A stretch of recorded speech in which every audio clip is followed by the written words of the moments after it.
Boa noite, como vocês estão? Tudo em ordem? Hoje nós vamos fazer uma live com a minha querida amiga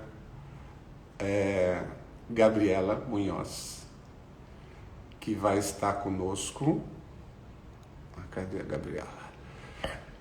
Nós vamos estar fazendo uma live sobre, na verdade, assim, a pandemia, tudo que nós vivenciamos, não é nada muito técnico, nós queremos conversar com vocês sobre todo esse período, né, que nós já estamos há um ano vivendo essa pandemia que é mundial.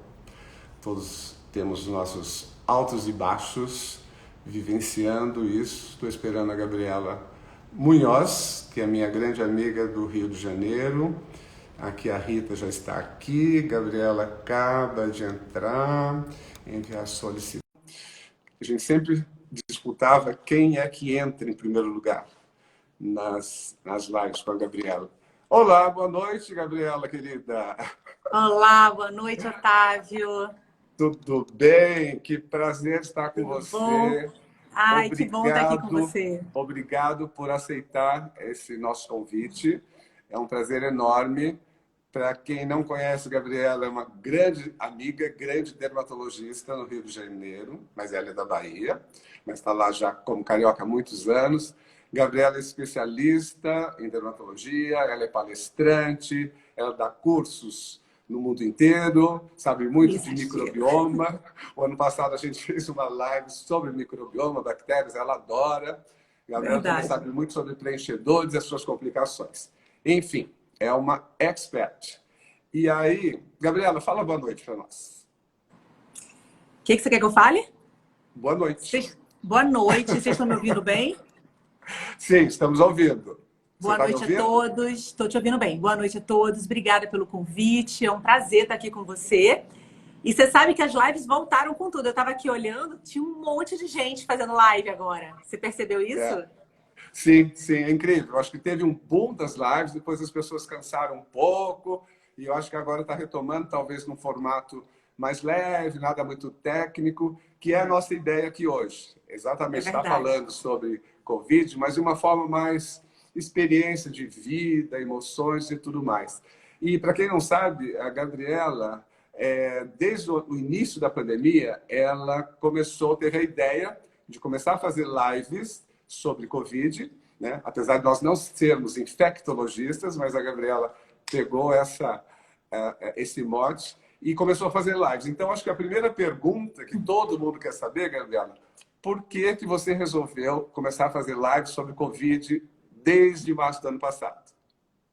É verdade. A gente fechou o consultório aqui no Rio no dia 17 de março, uma terça-feira.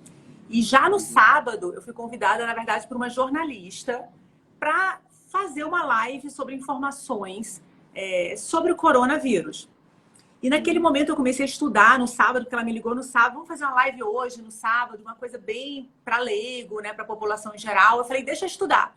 Eu dei uma estudada no que era o vírus, como é que era transmitido e tal, e fiz a live com ela. E o mais curioso foi que a live, ela trouxe muita informação para as pessoas. As pessoas estavam muito carentes de informação naquele início.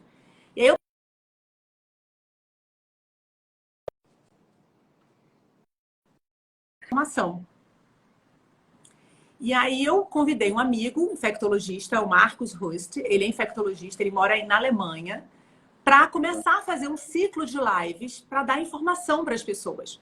E a gente achou, né, Otávio, que a gente ia ficar um mês em casa. Já que a gente vai ficar um mês, vamos fazer 4 lives e vamos ver como é que está a situação na Alemanha, porque a gente está um pouquinho depois a gente atrás começa a viajar de novo, né? Um mês ia acabar e tudo bem. Foi essa fantasia que passou. Exatamente. E o que me motivou muito a fazer essas lives é porque eu tenho muitos amigos e amigas que estão na linha de frente, de fato, do Covid, que estão nos CTIs, que estão nas emergências.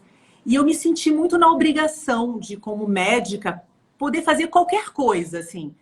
O mínimo que eu pudesse fazer nesse momento, eu acho que seria algo significativo, algo que poderia ajudar. Se fosse uma informação, se fosse dar um colo, se fosse dar um auxílio, se fosse explicar que febre é acima de 37,8, seja lá o que eu falasse, eu acho que eu poderia ajudar. Então, como médica, eu me pus à disposição de, né, abrir meu Instagram para poder ajudar as pessoas com informações sobre o Covid.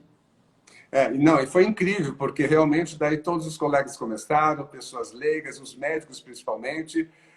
O doutor, nosso amigo, doutor Marquinhos Rust, lá de Berlim, é o nosso ídolo, né? Virou nosso amigo à distância, ainda ninguém conheceu ele pessoalmente, todos nós. E nós vamos dedicar a ele essa live, hein? Hoje essa live é para o doutor Marcos Rust, que é um grande infectologista. Imagina, um brasileiro infectologista atuando em Berlim. Eu acho que é um orgulho mesmo para nós. Com certeza. Ele estudou com você, na verdade? Foi seu contemporâneo? Ele estudou. Eu fiz o primeiro semestre da minha formação foi na Unirio, foi onde eu conheci ele. E depois, no segundo semestre, eu fui para a FRJ, para o Fundão. Mas a amizade continuou. Então, a gente é amigo há 26 anos, mais ou menos. E a gente continuou amigo. E eu falei para ele, assim, essa semana eu falei para ele, poxa, Marquinhos, assim, foi incrível, é incrível o que você está fazendo, né? Porque você dedicou pelo menos 26 horas da sua vida para ajudar pessoas que muitas pessoas você não conhecia. Agora ele já conhece todo mundo virtualmente, né? E conta pra gente como é que foram as primeiras lives, né? Acho que no começo a gente, né, queria saber como se proteger, né? Acho que o início, né, o medo inicial era como se proteger. Você lembra bem, né, das primeiras lives? Eu me lembro que a primeira live, assim, eu falei, Marcos, o mais importante é a gente explicar para as pessoas como é que elas fazem para não se contaminar, para elas se protegerem do vírus. Então, as perguntas eram assim, na live. Ai, por favor, doutor Marcos, como eu faço para lavar a banana que chega do mercado? Ai, como é que eu faço? Assim, como eu faço para lavar o saco de batata palha? Então, a gente tinha umas perguntas que a gente falava, gente, as pessoas realmente estão precisando de informações básicas.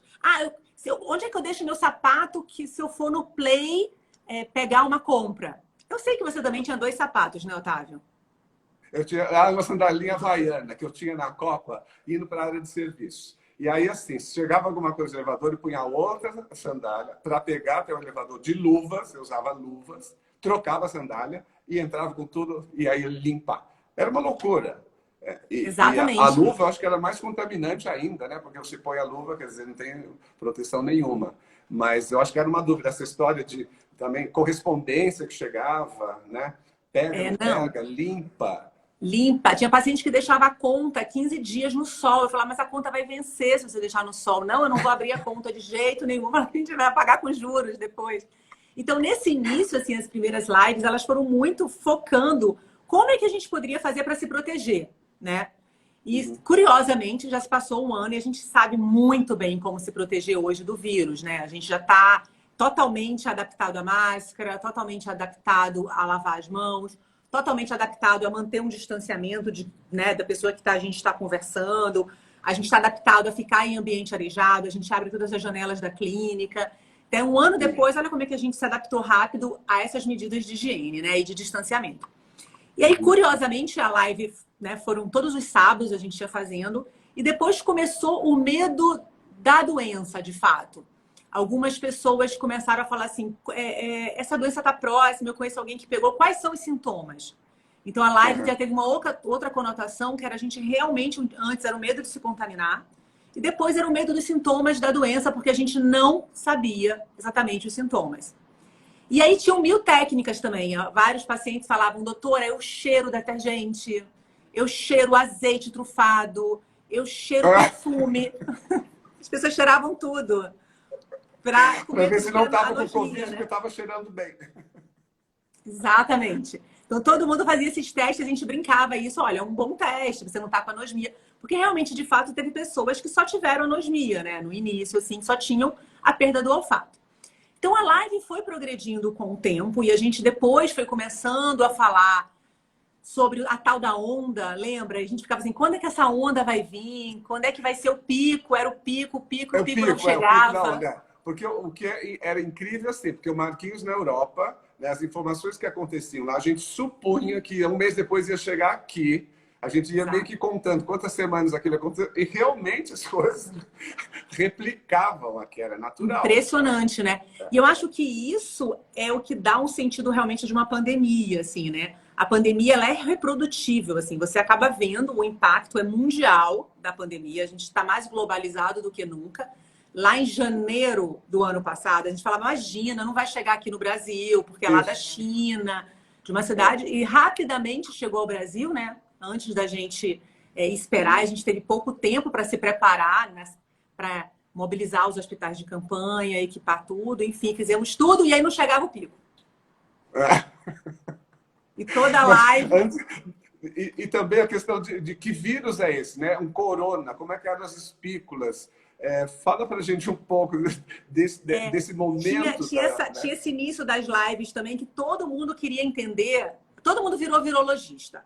Aí, de repente, todo mundo queria entender por que o nome era coronavírus, porque tinha coroa, mas a coroa era de quê? Era de espículas proteicas. Todo mundo sabia descrever o vírus. Todo mundo descrevia como é que era o corona, que era a família do SARS-CoV, que era um vírus que já existia, né? Um vírus que já existia, um vírus sincicial respiratório. Então, muitas pessoas comparavam como um vírus realmente que causa, né, sintomas respiratórios e poderia ser realmente um vírus muito parecido com o vírus da gripe, por exemplo, H1N1, que é um vírus que causa uma gripe muito forte. E aí, de repente, todo mundo já sabia como é que era o coronavírus e todo mundo já sabia das espículas do coronavírus. Aí depois todo mundo começou a saber que já existiam mutações nas espículas do coronavírus. Começaram a ficar desesperados, mas nem as mutações atuais. Ainda tem as atuais, claro, porque assim, o Marquinhos sempre fala isso, né, o infectologista, que o vírus, ele saiu da natureza e veio para o habitat ali humano, tá, no nosso corpo. Para ele se manter, ele precisa sofrer mutações, porque se a gente morre, todo mundo morre, o vírus morre, concorda? Claro, o vírus morre com o hospedeiro. Então, a ideia do vírus não é matar a pessoa que ele contamina. A ideia do vírus é se multiplicar e continuar vivendo. Então, o vírus vai sofrendo mutações para ele se tornar mais contagioso, para ele ter uma infectividade maior, para ele infectar bastante gente, mas não para ele matar as pessoas. Então, desde que o vírus é vírus, ele sofre mutação. Por isso, essas mutações atuais, que estão cada vez mais transmissíveis, são mutações esperadas, já eram esperadas, né? Totalmente esperado. A gente toma vacina da gripe todo ano porque existem alterações, né, que precisam ser atacadas. Depois começaram as lives para falar dos sintomas. Eu acho que eram lives que eram muito esclarecedoras clinicamente, né? Então, vocês ensinavam coisas básicas, inclusive lesões de pele. Você lembra disso? Lembro disso, a gente começou a estudar muito sobre as lesões de pele, né? No início da pandemia, a gente teve vários pacientes com eritema nodose, com desidrose, com algumas inflamações na pele, até com coceira, pacientes que só apresentaram coceira e a gente achava que era porque o paciente passava muito álcool, olha isso. Falava, não, sua mão tá assim, você tá passando muito álcool. Aí depois de um mês a gente falou, não, aquela mão daquela paciente não era por causa do álcool. Ela estava com desidrose, que era uma COVID-like, né? Uma lesão que pode acontecer na COVID. E aí começa todo mundo a pedir exames para essas pacientes. E a gente começou a falar muito de sintomas e as pessoas começaram a entender um pouco e até procurar ajuda médica mais rápido, né, Otávio? Sim, sim. Porque realmente não era uma gripe tradicional, alguns sintomas realmente tinham conotações respiratórias mais importantes. Eu acho que o alerta clínico aí foi muito importante e as pessoas começaram realmente a ver que era muito mais do que uma gripe. As repercussões clínicas eram realmente maiores. E eu me lembro até de uma live que o Marcos Justi falou assim, gente, você pode ter como único sintoma dor abdominal. Aí alguém entrou na live, algum médico, e falou assim, eu tive uma paciente com suspeita de apendicite, que eu atendi na emergência na semana anterior, mas que não era apendicite e era Covid. E aí começou aquela mil sintomas, a Covid pode ser tudo, porque é uma virose pode causar... Né? Lembra que o paciente tem raiva da gente quando a gente fala assim, ai não, isso é uma virose. Ah, doutora, sim. É muito simplista, né? Falar isso é uma virose, né? Porque, na verdade, virose pode dar tudo, né? Tudo, diarreia, vômito, quer dizer, com uma contaminação alimentar. E havia casos realmente que eram, o paciente ligava, estou com diarreia. A primeira coisa que a gente pensava e pedia era o teste, né? Os testes. E aí, além dos sintomas evoluindo, a gente entendendo, veio também a fase dos exames, né? Faz, não faz, isso aqui significa alguma coisa ou não. Nossa, a gente passou muitas lives falando sobre isso, porque virou a febre de fazer o IgG e o IgM. O que esses laboratórios lucraram, né? Porque era todo Muito, mundo hein? queria fazer. Não, eu queria ser dona de um laboratório, gente. Porque todo mundo queria fazer um IgG e um IgM. E o Marquinhos falava, não precisa de IgM. IgM marca a fase aguda da doença. Nem sempre está positivo. E quando está positivo, pode ser falso positivo. Aí virou o sonho de ter o IgG positivo. Era mais do que o sonho da casa própria. Não é? O IgG é ostentação, né? Eu acho, Exato. você tem o IgG ostentação, depois você conta essa história. Vou contar essa história. Então começou todo mundo a querer fazer exame. Marquinhos falava, gente, mas pra que você vai fazer esse exame? Não, eu quero saber se eu já tive. E a gente sempre falava assim, tudo bem. Se você tiver com IgG positivo, você vai deixar de usar máscara? Você vai se aglomerar? Não. Você vai fazer algum... Você vai viajar para Paris? Eu falava isso para você todo dia. Falar. Além de eu não ter IgG alto, eu não tinha IgG, e eu também não podia viajar. Foi um inferno toda a live. Eu perguntava, Marquinhos, quando vai abrir? Marquinhos, quando... Exatamente, falava Otávio, sossega, porque além de não ter IgG, os aeroportos estão fechados, as fronteiras estão fechadas. Então, com IgG ou sem IgG, você não vai viajar. A gente vai ficar quieto aqui. E então, eu passou imaginava, essas fases. Que ia abrir mais rápido, né? A gente realmente não imaginava que um ano depois a gente vai estar falando sobre as mesmas coisas. Eu com a minha ansiedade do Terminal 3. Mas, enfim, aquela época realmente dos testes, o Marquinhos explicou super bem. Acho que as pessoas meio que baixaram mesmo a bola em relação, porque o teste não significa nada. É como você mesmo fala, você toma a vacina de sarampo, catapora, você não vai ficar fazendo ali o IgG para ver se positivou, né? E aí depois teve isso, né? Quando em janeiro, depois a gente volta para falar um pouco dessa evolução das lives, mas o mais curioso foi que quando começou a primeira pessoa que tomou a vacina, o primeiro médico falou, e aí, vou dosar meu IgG. Aí marquei, mas para quê? Você quando toma vacina da febre amarela, você dosa? Quando você tomou a vacina da poliomielite, você dosou seu IgG, gente? Ninguém dosa IgG para nenhuma doença. Aí você tomou agora, todo mundo virou especialista, também imunologista, virologista, infectologista. Todo mundo acha que vai tomar vacina e vai dosar o IgG. Mas a campanha de vacinação não é para dosar o IgG. A campanha de vacinação é para vacinar, confiar na vacina e vida que segue. Não, com certeza. Eu confesso que eu também fiz, depois da primeira dose, fui fazer IgG, eu sei que não deveria, mas existe uma ansiedade, você quer saber se você realmente está imune ou não. Mas fala então depois para a gente da evolução das lives. Então a gente começou a como não se contaminar, a natureza do vírus, os sintomas. E aí tem uma coisa curiosa. Aí teve o pico, né? O pico no Brasil foi no dia 11 de maio, foi o aumento dos números de casos. A gente está tendo um outro pico agora muito importante também. A gente está numa fase muito crítica agora da pandemia, né? A gente voltou para uma fase em que inúmeros estados estão super sobrecarregados, como estavam em maio, ou muitos estados até piores agora, porque o Brasil é um país continental, né, Otávio? Então a gente vai ter diferentes momentos ali, diferentes ondas em vários lugares do Brasil. Isso é super importante, a gente nunca olhar para o Brasil em números absolutos, porque a gente vai estar na frente da maioria dos países, porque a gente é um país continental. A gente tem que sempre olhar os números por milhão de habitantes. O Marcos sempre fala isso. A gente não pode comparar o nosso país, Brasil, com uma França, com uma Itália, que é desse tamanho. Então, a gente tem que sempre relativizar esses números. Mas a gente vive realmente um período, né, difícil agora. E a gente viveu um período muito bom, que foi a partir de junho, julho, quando os números começaram a cair muito no país inteiro. E aí começaram-se a flexibilizar, né, as prefeituras, a quarentena. E as pessoas, os shoppings abriram, os cinemas abriram, né, as academias abriram e as pessoas foram retomando um pouco as suas atividades. E nesse momento eu cheguei até a fazer uma live com um professor super, que eu adoro, da FRJ, em que ele falou uma coisa muito curiosa, que os pacientes dele, as pessoas que estavam vendo, estavam com medo da liberdade. O que eu vou fazer agora que eu posso sair de casa, né? Eu já me acostumei a ficar 4 meses dentro de casa e eu fiquei com medo de sair na rua. Então a gente começou a fazer lives, né? As lives mudaram o tom para que a gente falasse, olha, o vírus está aí, o vírus não vai embora. E não foi embora, né, Otávio? Não foi. Não vai tão já. Persiste. Vai estar todo mundo vacinado, ele vai estar mutando e vai continuar. Ele persiste. Ele não foi. E aí a gente falou, olha, o vírus não vai embora. É um vírus que veio para ficar. A gente vai se vacinar. Provavelmente no ano que vem a gente vai se vacinar de novo, como a gente se vacina para gripe todo ano. E a gente tem que se acostumar a viver com o vírus. Então, a gente pode sair de casa, a gente tem que usar a máscara, manter o distanciamento, procurar ficar em ambientes abertos, não ficar em ambientes fechados, levar o nosso álcool gel.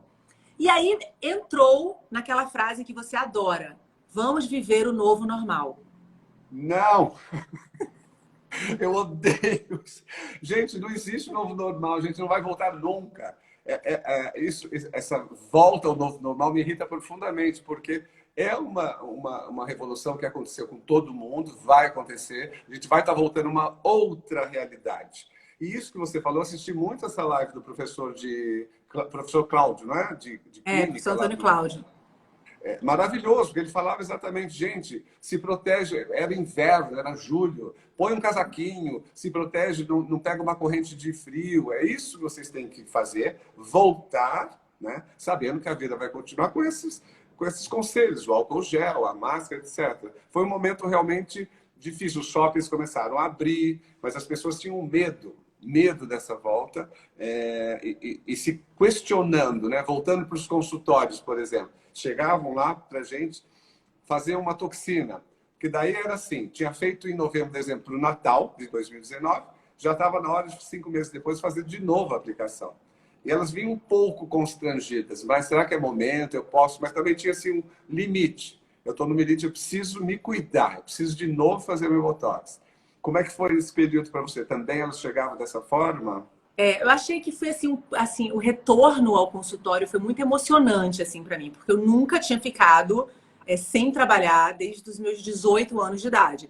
E eu fiquei, na verdade, eu fiquei trabalhando em casa, né, Otávio? Trabalhei muito, fiz muita consulta online, fiz milhões de lives, dei milhões de aulas, mas sem o contato direto com o paciente, eu fiquei realmente assim quase 3 meses.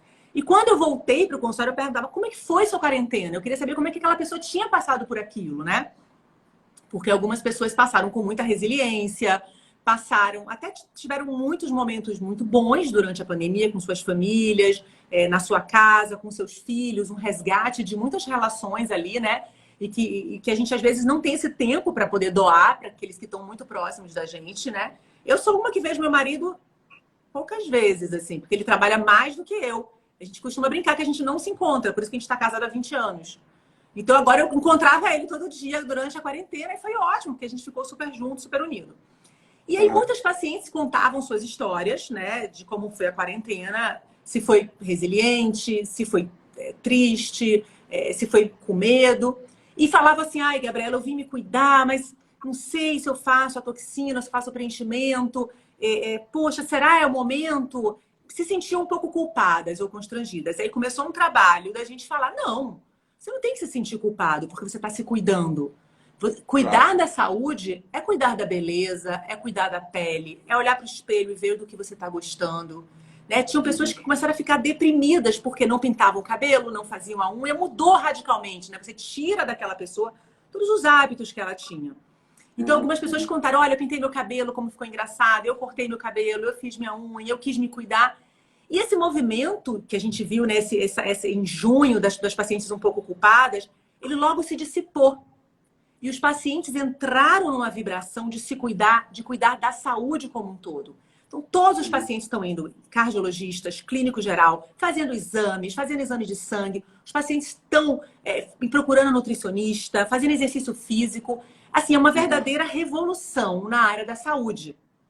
E eu li alguns artigos que as áreas, né, todas as áreas de saúde, ligadas à saúde, elas serão as áreas que mais vão crescer nos próximos anos, sabia? Não, eu acredito nisso mesmo também. Eu acho que as pessoas passaram realmente a se olhar mais, elas tiveram mais tempo para elas, aquilo que você até comentou outro dia, a horinha de almoço, etc., que ela não tem porque ela está em casa, ou ela vai fazer uma corrida, ou vai fazer uma atividade física em casa mesmo, então elas têm mais tempo para si. Nós temos mais tempo. Eu acho que a minha experiência também é essa. Eu malhei mais tudo em casa, mas eu acho que eu me cuidei mais, eu me dediquei mais, vi melhor a minha alimentação, sempre fui muito regrado, mas eu acho que houve uma melhora sim, e eu acredito que todo mundo teve essa oportunidade de ressignificar, de realmente ver valores, de fazer tarefas obrigatórias em casa. Eu saio disso, assim, um ano depois, eu digo, realmente muito tranquilo. Eu tive, acho que, a oportunidade de estar fazendo modificações internas muito importantes. E eu vejo que as pacientes também, a partir de junho, julho, agosto, começaram mais a investir nelas. Eu acho que daí tem dois fatores. A questão mesmo da autoestima, de querer se cuidar, e também pelo fato de não estar podendo viajar, não estar podendo né, ver outras coisas belas, ou fazer compras também não precisa comprar, porque você... Eu cheguei à conclusão que não preciso comprar mais nada. Né? Porque, Nunca mais na né? vida, né? Não, não precisa, sabe? Ficar repetindo, repetindo, não. E fiz um rapa de muita coisa que não me interessa. Eu acho que, então, julho, agosto foi assim, um pico de procura, inclusive. Porque no começo, em março, eu cheguei para a Rita, que é a minha mão direita, minha administradora que está aqui, e falei, Rita, vamos, né, ver como é que isso vai evoluir. E foi uma surpresa, a partir de julho, o quanto houve a procura dos tratamentos. Como um direito mesmo, né, de todo ser humano, que está melhor. Sim. E aí você me lembrou uma coisa que eu achei super interessante. Você me mandou uma foto. É engraçado isso também, né? A gente sempre foi super amigo, a gente sempre se encontrava muito nos congressos presencialmente, mas a gente nunca teve tão ligado, tão conectado digitalmente como a gente teve durante esse ano inteiro. Tudo que a gente fazia, a gente mandava foto um para o outro, a gente se falava por vídeo, coisa que a gente não fazia tanto. E eu me lembro muito bem de uma foto que você me mandou, o chão da sua casa devia ter umas 857 necessaires. Porque eu acho que em todo congresso você leva as necessaires de brinde. Aí eu falei, Otávio, para que você precisa de tanta necessaire? Dá isso para as pessoas. Ele falou, vou doar tudo, se eu vou ter uma. Eu não preciso mais de tanta necessaire. Era de avião, para você ver a quantidade de viagens que eu fazia. Aquilo era... Quando eu me dei conta disso tudo, foi incrível esse contato, sabe? Da realidade. Desapego. Desapego, né? E você vai guardando, guardando, guardando. Por que eu precisava? Umas dezenas desses, iguais. Eu fotografei iguais, tudo no chão. Iguais. Foi, assim, foi uma limpeza, acho uma limpeza de alma também, uma limpeza não só física, acho que era muito significativo jogar coisas fora. Né? E aí eu também entrei com contato com muitos documentos, muitas fotos, e aí resolvi, eu acho que tive uma ideia, estou contando aqui em primeira mão, comecei a escrever a minha história. Ai, que legal! Então, até o final do ano eu vou vai estar pronto, porque foi um momento de contato. Quando eu teria tempo, eu achei papéis assim da minha escritos de adolescência, caderneta de escola primária, as notas, caderninho de caligrafia, cadernos de música, tudo, tudo. Minha mãe guardava tudo, todos os papéis, diplomas, aquelas coisas de mãe. E aí tinha uma pasta que eu recebi e comecei a limpar tudo isso, foi maravilhoso. E isso gerou em mim uma vontade de contar a minha história. Então, até o final do ano vai sair. Eu acho que isso que você está falando, Otávio, várias pacientes, várias amigas viveram isso, que seria assim, um desapego, né, de você arrumar, uma vontade de você arrumar a sua casa para deixar a sua casa, que é o ambiente em que você está, a sua sala mais confortável, o quarto que você dorme mais aconchegante, o quarto dos seus filhos bem infantil, enfim, você arrumou a sua casa porque sua casa era o seu trabalho, era o seu ambiente de trabalho, sua casa era o seu ambiente de academia, de ginástica, sua casa era o seu ambiente de restaurante, que era onde você comia, sua casa era o seu mundo, né? A casa da gente virou o nosso mundo e a gente tentou melhorar esse mundo de todas as maneiras. E além da gente fazer isso, muita gente percebeu que você não precisava de muita coisa material. O que você precisa é uma casa muito gostosa, aconchegante, que às vezes uma velinha ali, uma vela acesa, um abajur gostoso já está aconchegante, roupas confortáveis, né, para você ficar em casa, né, coisas para você fazer sua ginástica e seu ambiente de trabalho. Então, muita gente comprou isso aqui, que é o ring light que eu tô. Enfim, muita gente se adaptou, mas principalmente muita gente olhou para dentro, né, Otávio, como você fez. Olhou literalmente para sua casa. Casa, casa e casa, corpo, né? Sim, sim, sim. Foi um mergulho. Foi um mergulho que eu também vivi um momento de luto, etc. E aí foi assim, um mergulho total, físico, emocional, e que nos transforma. Eu acho que foi um momento para mim bem transformador. E essa questão da casa, eu tenho uma amiga também, a Beth, que sempre falou: a casa precisa ter vida, a casa precisa ter vida. E eu não tinha muito hábito de visitar todos os cantos da minha casa. Então agora, sim, eu conheço cada canto, ela tem, assim, a mesa está sempre pronta para duas pessoas chegarem aqui, jantar ou almoçar. A mesa está pronta, ela tem vida. Isso eu aprendi, já vim aprendendo, mas aí eu acho que chegou a um ponto realmente de muito aprendizado e preenchimento. Eu sinto que foi um momento de crescimento absurdo. É uma sensação muito boa ter vivido isso. Outra coisa, o contato físico da casa, porque em um primeiro momento eu mandei as minhas duas queridas, a Marinês e a Flávia, que são minhas ajudantes do lar, embora. E eu me vi em casa, sozinho, tinha comida Sem congelada. saber, peraí, sem saber ligar o aspirador de pó, porque ligou para mim para saber como ligar o aspirador de pó. Não sabia. A Flávia mandou um vídeo como é que Isso. usava. Um Então, tutorial. foi assim. E aí, esse contato físico, sabe? Esse dia a dia, fazer uma limpeza. Eu não podia imaginar como é que fazia, nem achei que ia precisar um dia. Foi muito enriquecedor. Não tenho dúvida. Fiz algumas aventuras erradas na cozinha. Eu tentei fazer um caramelo com xilitol. Imagina se ia sair um caramelo com adoçante. Adoçante Quase nunca, Otávio. Só coloquei você acha isso. fogo na casa. Pipoca eu não sabia fazer. Aí eu resolvi pedir uma pipoqueira para as minhas meninas. Me mandaram uma pipoqueira elétrica. Foi incrível. Eu acho que tem histórias muito engraçadas e exercício. Eu acho que para me liberar assim, antidepressivos naturais, malhar. Eu realmente malhei muito e modifica o corpo e era uma forma de realmente liberar a endorfina e dar esse prazer que a gente sabe. Né?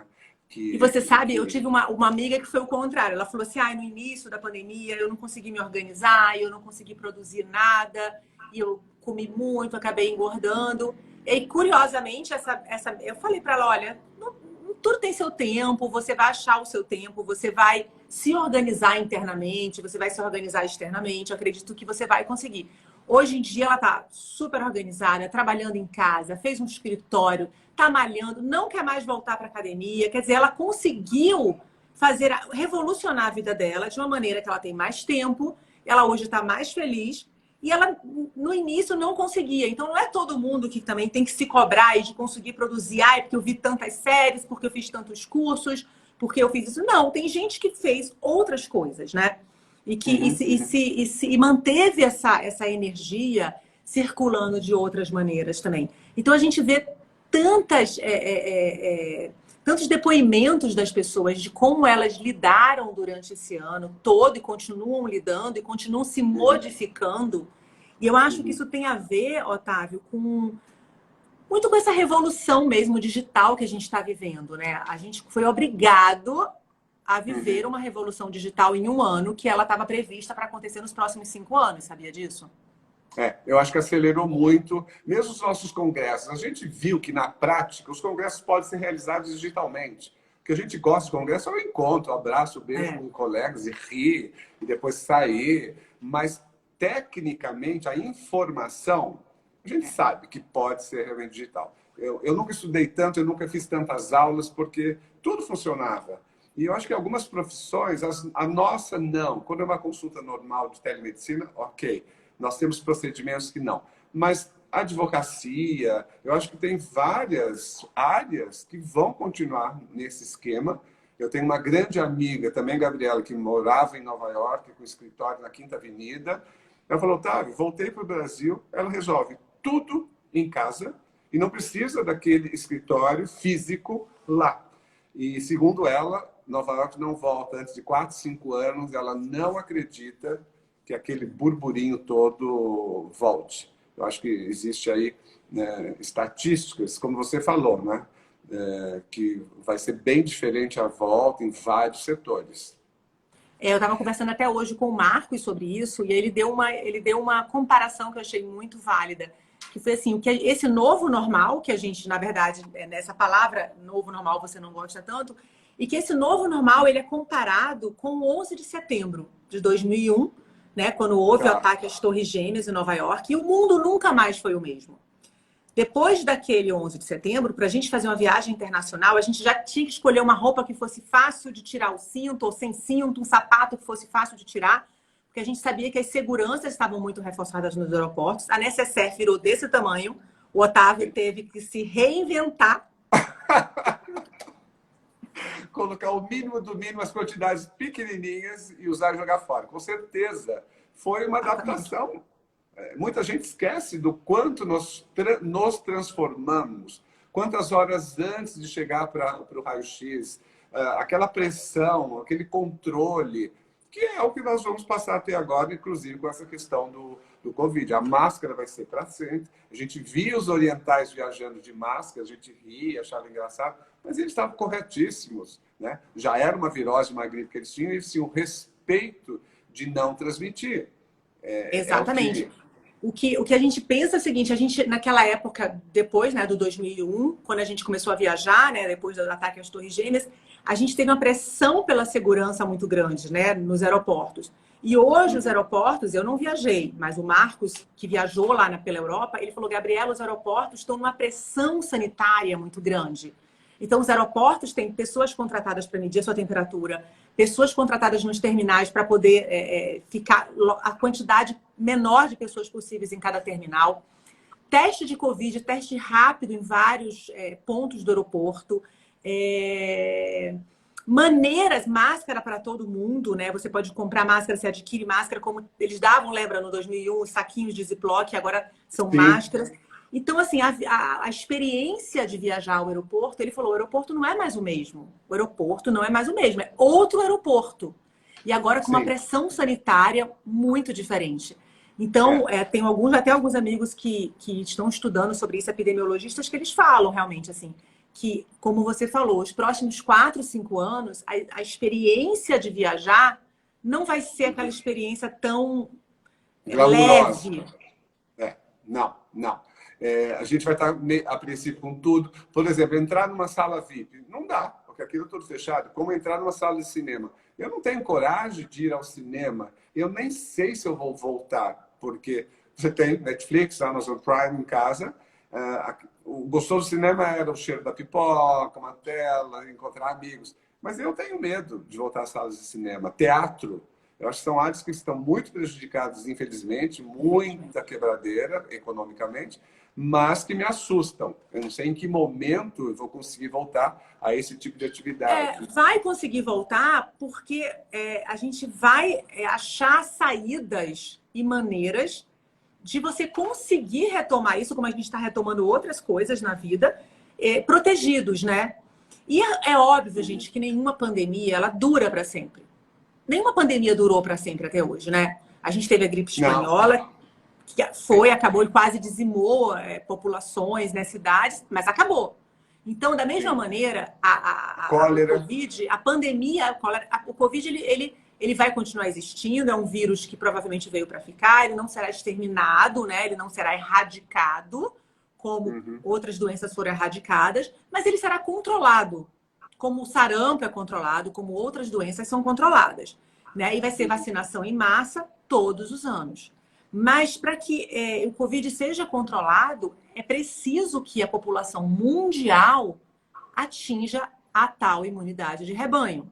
Quando 60% a 70% da população ou já foram contaminadas ou estão vacinadas. Então a gente precisa que 70% da população receba essa vacina.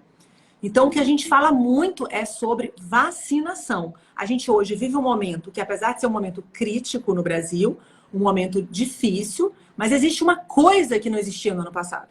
Vacina. Que é a vacina. Que é um espetáculo, porque quando nós imaginávamos que em um ano fosse criada uma vacina? Normalmente são 5, 6 anos. É uma coisa, a ciência, os cientistas que estão na frente, né, esses pesquisadores, além dos médicos, etc., que nos forneceram, isso é um presente, né? Que somente essa tecnologia tão adiantada consegue. Realmente a vacina é a solução e nós já temos a vacina. É só uma questão aí de tempinho. Exato. E quanto a esse questionamento que muitas pessoas fazem, mas será que eu vou tomar a vacina porque ela só tem 1 ano? Não, gente. A vacina do Covid, ela tem 1 ano, né? Está sendo preparada há 1 ano, está sendo estudada há 1 ano, né? Um pouco mais de 1 ano, desde dezembro. Mas a tecnologia, como você falou, ela já existe. Os laboratórios já estavam preparados para fazer. Senão a gente também não estaria vivendo essa revolução digital que a gente está vivendo. A gente não estaria conversando, eu no Rio de Janeiro, você em São Paulo, e pessoas espalhadas pelo mundo inteiro. Essa tecnologia, ela já existia. Ela foi obrigada a ser introduzida mais rápido na nossa vida. O que a gente viveu no ano de 2020, o que a gente está vivendo do ano 2021, era para ser vivido nos próximos 5 anos. Mas houve uma necessidade de que isso fosse, essa revolução digital, fosse o mais rápido possível. Quando você imaginou que todas as crianças do mundo iam assistir aulas online. Todas as escolas, as universidades do mundo inteiro estão fechadas e as pessoas estão se formando, mesmo com aula online. Então, é uma necessidade tão grande da sociedade e a gente conseguiu essa revolução tecnológica, essa revolução digital, né? Que isso também pode ser levado para a vacina. As tecnologias das vacinas já existiam, a gente precisava decifrar o DNA do vírus, o que foi feito, inclusive por brasileiras também foram decifrados os genomas do vírus, né? Incrível, em 72 horas, 48 horas, um grupo de brasileiros decifrou. E daí a gente começou a produzir a vacina, né? O mundo começou a produzir a vacina e as fases dos testes foram encurtadas, mas a gente vive um momento de pandemia em que a fase do teste vai ter que ser encurtada. E é melhor tomar a vacina do que ter a doença. E nenhuma pandemia foi realmente mundial, quer dizer, parou o mundo, né? Porque as outras pandemias, elas eram regionais. As pessoas falam, guerra. A guerra também era regional. E nós temos que agradecer porque essa guerra contra o vírus, nós estávamos nas nossas casas, né? Se a gente comparar com guerras mundiais que foram devastadoras. Tem várias pessoas queridas aqui, a Cláudia, a Vivian. A Vivian está perguntando das vacinas se vão dar conta de todas as mutações. Sim, hoje, inclusive, saiu um relato do Instituto Butantan que fez testes e realmente pegando todas essas variações, essas variantes dos vírus, tanto da Inglaterra, África do Sul e essa de Manaus. Você quer falar alguma coisa sobre isso, das vacinas? Quer dizer, tome a vacina primeiro que chegar na tua frente. Exatamente. A primeira coisa que a gente sempre fala, e falou em todas as lives com o Marcos, e que muitas pessoas perguntavam, mas Marcos, qual a vacina você vai tomar? Você como infectologista. E ele falava, vou tomar a primeira vacina que aparecer na minha frente. Sim. Mesma coisa, eu não tomei a vacina ainda, porque ainda não chegou aqui no Rio de Janeiro para profissional de saúde que não esteja na linha de frente. Então, como eu não estou trabalhando em hospital, eu não tomei ainda, vou esperar a minha hora para tomar.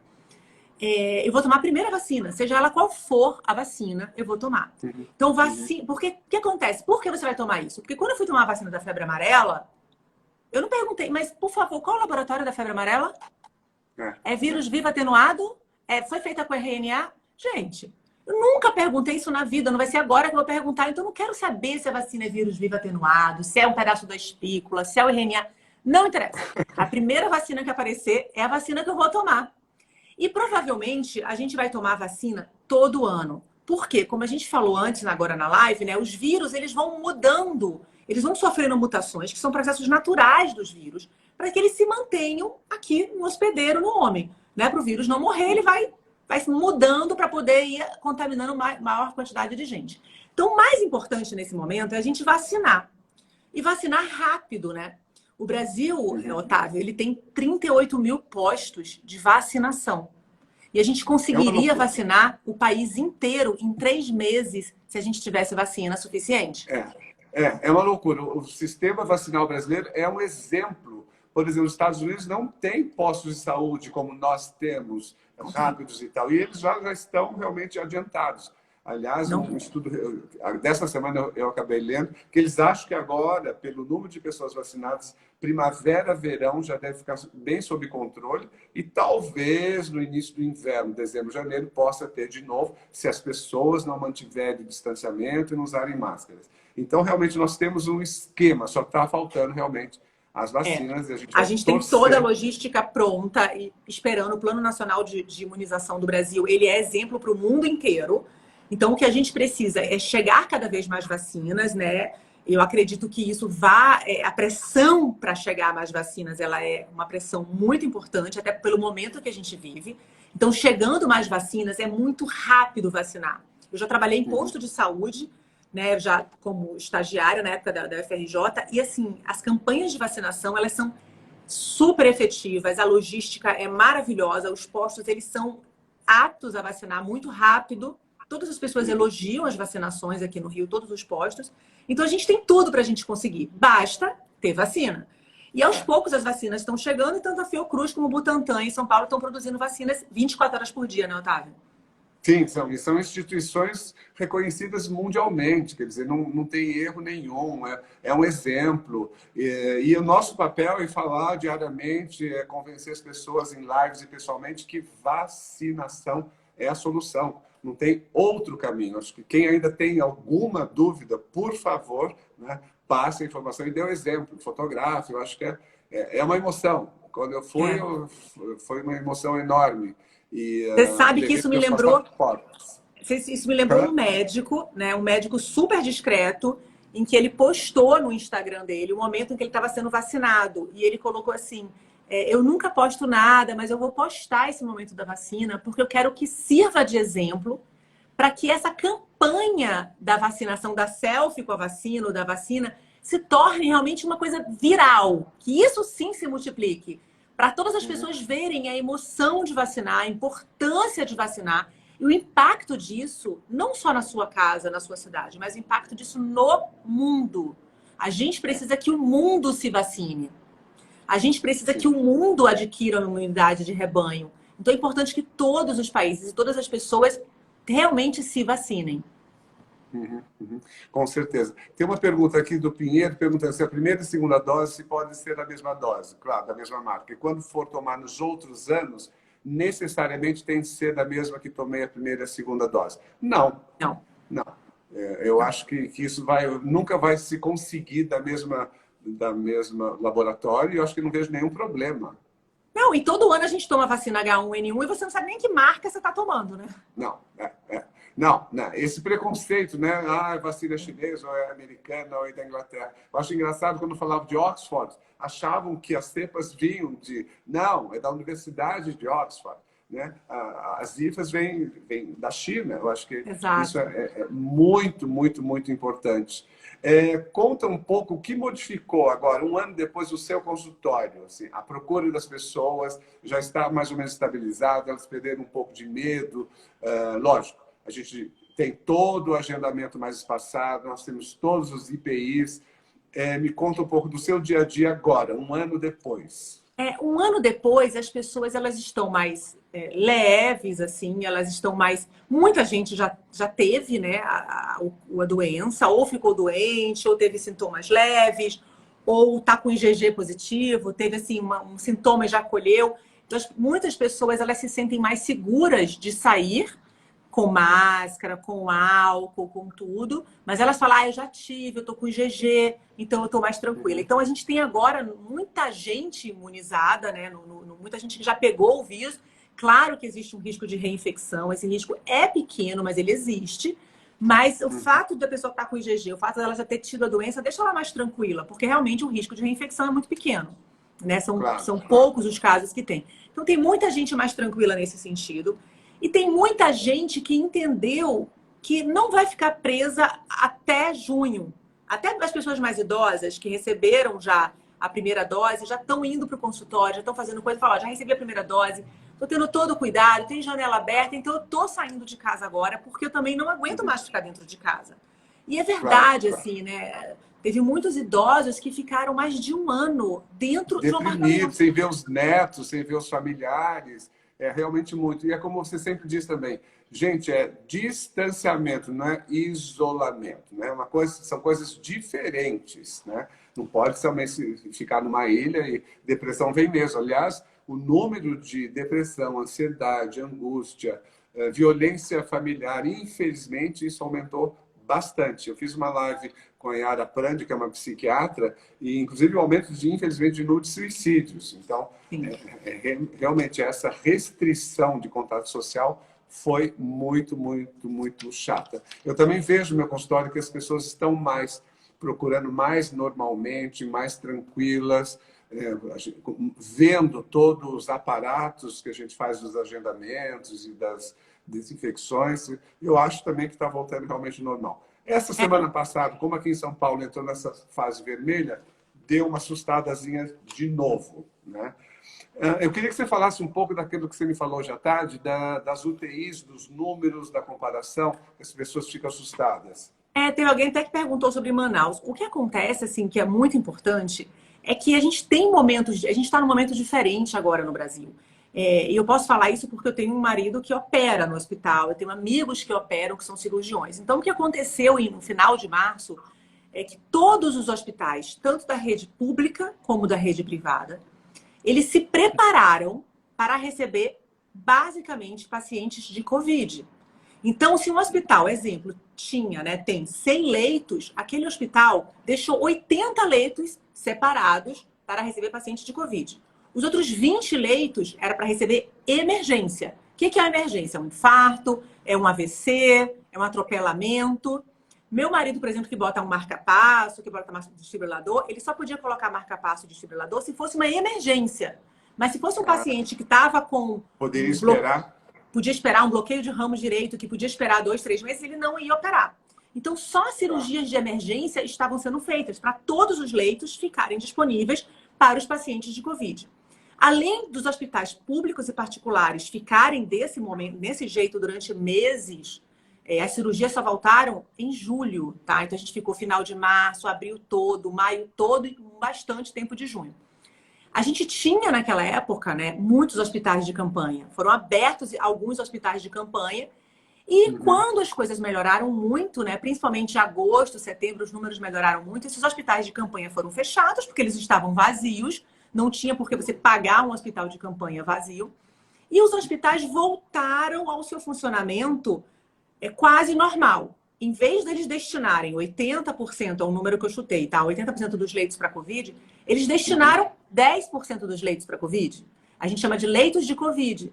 Então, todos os hospitais começaram a ter menos leitos para Covid. E os hospitais começaram a funcionar. Porque as pessoas têm que operar o mioma, as pessoas têm que operar o coração, as pessoas têm que operar o câncer, que está dando metástase se você não opera. Então, o hospital precisa fazer esses tratamentos. O meu marido voltou a trabalhar e voltou a operar. Então, o que a gente vê hoje, quando a gente fala, e até foi interessante, porque depois da última live que eu fiz, eu falei muito sobre isso. Quando fala que um hospital está 100% ocupado com ocupação de Covid, ele está 100% ocupado leitos de Covid. Então, aquele hospital, os 20 leitos que estão destinados ao Covid, os 20 leitos estão ocupados, mas o hospital pode abrir mais 5 leitos, pode abrir mais 10 leitos, porque os outros 80 leitos estão ocupados por outros tipos de patologias, que são muito importantes também, porque as pessoas morrem. Inclusive, um tio meu morreu de infarto, porque ele ficava sentindo dor no coração, mas não ia para o hospital, porque era em pleno abril, medo de pegar Covid, morreu em casa no 5º dia sentindo dor. Quando chegou no hospital, já estava em parada cardíaca. Assim como ele, inúmeras pessoas morreram, porque não procuraram o hospital. E hoje a gente vê nos hospitais públicos aquela demanda represada de pessoas que não foram operadas, em que os tumores eles se metastatizaram, deram metástase porque não foram operados, complicações, uma demanda reprimida, que vai durar alguns anos para você conseguir operar todas essas pessoas que precisam operar de coluna, que precisam operar a vesícula, que precisam operar o ovário, enfim. Então, quando a gente fala que muitos hospitais eles estão superlotados, que estão com a lotação, é porque os leitos de Covid estão ocupados. Mas não é o hospital inteiro, são aqueles leitos destinados a Covid. Então, o que se tem que se fazer? Abrir mais leitos de Covid. Reabrir os hospitais de campanha. Mas isso precisa de dinheiro para isso. Então, as prefeituras, né, os estados ficam pedindo dinheiro para a federação para poder abrir esses leitos. Então, é um jogo também difícil, porque politicamente você tem que liberar essa verba para que esses leitos sejam abertos. Então, assim, no Brasil isso não é fácil, né? Pensa. Uma loucura. Gabriela, eu queria, você como especialista em preenchedores e complicações de preenchedores, acho que muitas pessoas têm ouvido, têm lido e sempre nos questionam. Doutor, eu posso fazer preenchedores eu tendo tido Covid? Eu ouvi falar que o Covid piora alguns preenchedores. Dá uma resumidazinha assim para a gente em relação a essas... Você é autora de um artigo, inclusive, que fala dessas complicações inflamatórias. Então, a gente publicou um artigo em 2017 chamado ETIP, que é o edema tardio intermitente persistente. E a gente observou que, por exemplo, eu tenho preenchimento aqui. E num dado momento eu tive uma infecção, uma virose, que a gente adora falar virose, uma infecção de dente ou uma sinusite. Uma cistite. Tem uma paciente minha que teve cistite. E aquele localzinho que está com o preenchedor, ele incha. Fica assim, ó, inchado no dia seguinte. Aí você pergunta, você teve uma virose? Teve. Eu comecei a observar vários pacientes que começavam a inchar, às vezes só de um lado, ou inchava assim a boca. E a gente ficou observando isso muito. O que a gente fez? Levou esses pacientes para fazer ultrassom. E no ultrassom a gente percebia o ácido hialurônico e em volta uma reação inflamatória. E aí a gente chamou isso de um edema tardio depois de um preenchedor. E a gente começou a falar o que leva, qual gatilho que leva a pessoa a inchar. E pode ser qualquer gatilho, até mesmo o período menstrual, pode ser qualquer tipo de infecção, principalmente infecção, né, no rosto, no pescoço, que seria sinusite, dor de ouvido, infecção dentária, mas até mesmo a cistite, como você falou. E aí a gente começou a estudar e procurar e começar a falar com todos os dermatologistas do Brasil. Eis que uma dermatologista manda pra gente uma foto e fala: você não sabe, tomei a vacina da gripe e tô com meu olho inchado no local do preenchimento. Eu falei, então vacina é um gatilho. Virose e vacina é um gatilho. Aí outras pacientes que também fizeram outras vacinas para febre amarela ou para gripe, tiveram. Esse evento é um evento super raro, porque pensa, todo mundo tem preenchimento. A maioria das pessoas já fizeram algum tipo de preenchimento alguma vez na vida, né? Nem que fosse um preenchimentozinho aqui e tal. E muitas vezes já tiveram otite, já tiveram cistite, já tiveram canal, já tiveram cárie, já tiveram e não tiveram edema. Então, se você tomar a vacina da gripe ou se você tomar a vacina do Covid e você tiver um preenchedor, você pode ser que o seu preenchedor ele inche um pouco. O que você vai fazer? Ligar para o seu médico, tomar um anti-inflamatório ou um anti-alérgico e vai resolver resolve geralmente em 2 dias, 2 a 3 dias. E é uma coisa que, sim, é super fácil da gente tratar, né? É bem fácil a gente tratar o ETIP e ela é muito, muito, muito rara. Não é uma coisa comum, entendeu, Otávio? E as pessoas acabam confundindo, porque fala, doutora, eu vou fazer Botox, tive Covid. Posso? Lógico, pode, não tem nada a ver. Não, vou tomar vacina, pode fazer Botox? Gente, pode, não tem problema nenhum. Claro, claro. É muito importante isso, desmistificar mesmo, porque às vezes a pessoa acha que até alergia ao produto que ela colocou. Ah, estou tendo rejeição, eu quero tirar esse produto. E não, tem a ver realmente com esse processo inflamatório. Acho que esse artigo é maravilhoso, ele é um divisor de águas na dermatologia. Parabéns pelas suas pesquisas dermatológicas. Obrigada. A gente não pode deixar de cumprimentar a nossa amiga Fernanda Tembra, que é aniversário dela hoje. É verdade, é verdade. Está sempre presente nas lives. Exato. Super querida, super animada. Então, a nossa live é para a Fernanda Tembra e o Dr. Marquinhos Rust. Ai, que fofo. Gabriela, a gente está acabando. Eu queria que você deixasse as suas considerações finais. Olha só, passou rapidinho. É muito voou, né? A gente queria falar de tanta coisa, a gente não conseguiu falar metade do que a gente queria falar, para você ver o que a gente fala. Assim, a gente quase não fala. O que eu queria deixar de consideração, primeiro, assim, que a gente vive um momento difícil no mundo, mas nem por isso a gente precisa passar por esse momento triste, né? Triste, sem energia.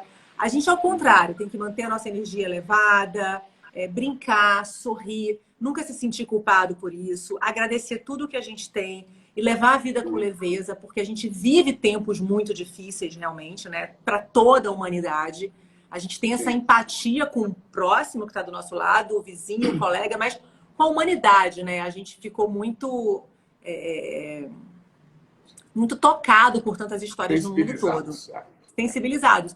Mas a gente não pode deixar nossa alegria de viver, sabe? Não pode deixar que a máscara cubra essa alegria. A gente está de máscara, mas a gente sorri. A gente está de máscara, mas a gente cumprimenta todo mundo, fala, dá tchau. Né? Hoje eu parei na garagem, tava o garagista, eu falei, ele falou, não tô ouvindo. Eu falei, eu tô de máscara, peraí.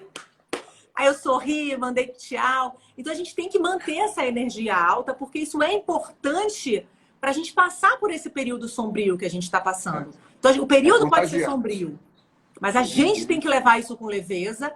E a gente, como médico, tem a obrigação de pedir para as pessoas se vacinarem, para postarem, para fazerem disso uma ação mesmo. Falem, se emocionem, postem, mostrem para todo mundo que vocês estão se vacinando, sejam exemplos de vacinação.